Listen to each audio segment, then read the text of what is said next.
Lanjut ke sidang perkara dugaan tindak pidana pencucian duit TPPU kasus narkotika yang ngejerat terdakwa Rendra Antoni alias Janggo dengan agenda dengar keterangan saksi sama terdakwa. Dari keterangan terdakwa kalau dirinya diintimidasi pas tanda tangan BAP Jeruselnya.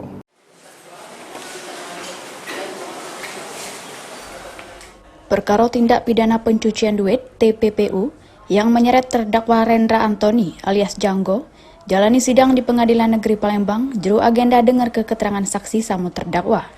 Sidang yang diketuai oleh Majelis Hakim Sahlan Effendi, Jaksa Penuntut Umum Ki Agus Anwar, serta dihadiri tim kuasa hukum terdakwa Janggo.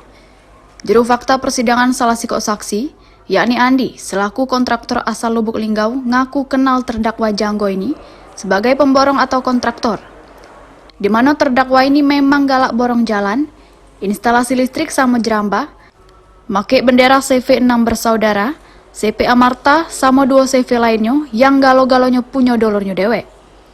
Sesudah menjalani sidang, kuasa hukum terdakwa Nurmala negaske, kalau Janggo ini tidak ngakui isi BAP yang ada di berkas perkara.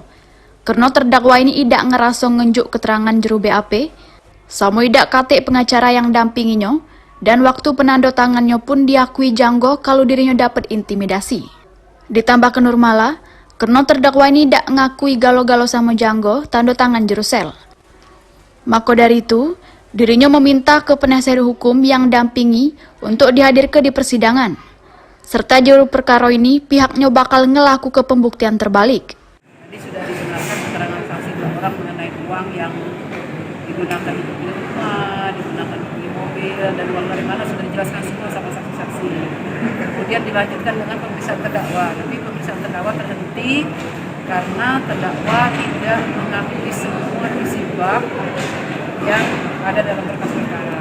Kemudian tunjukkanlah ada video, dia tidak tahu kalau divideokan, dan dia tidak merasa memberikan keterangan dalam BAP, tapi dia disuruh parah menurut dia karena ada intimidasi. Kasus tindak pidana pencucian uang, dituduh tindak pidana pencucian uang. Kalau tindak pidana pencucian uang itu kan kita sistem pembuktian terbalik. Jadi kami membuktikan bahwa ini loh uang yang membeli mobil, membeli rumah itu bukan dari uang narkotika. Karena dari siapa uang itu, dari mana, kan tidak ada di situ kan di dalam transaksi keuangan. Tidak menjelaskan dari mana uang itu, hanya dicurigai karena dia uang itu masuk rekening, kemudian ditarik cash, dibayarkan di rumah. Nah, sehingga kami sebagai kuasa hukum terdakwa berkewajiban menggunakan sistem pembuktian terbalik ya, di mana terdakwa harus membuktikan bahwa uang dari mana, kan, kapan dapatnya, dengan cara apa, dan itu yang kita buktikan tadi. Sidang bakal dilanjut ke Minggu Jabo dengan agenda pemeriksaan saksi verbalisan, dan diharapkan supaya kasus ini bisa nemu ke titik terang. Lutfi, PAL TV.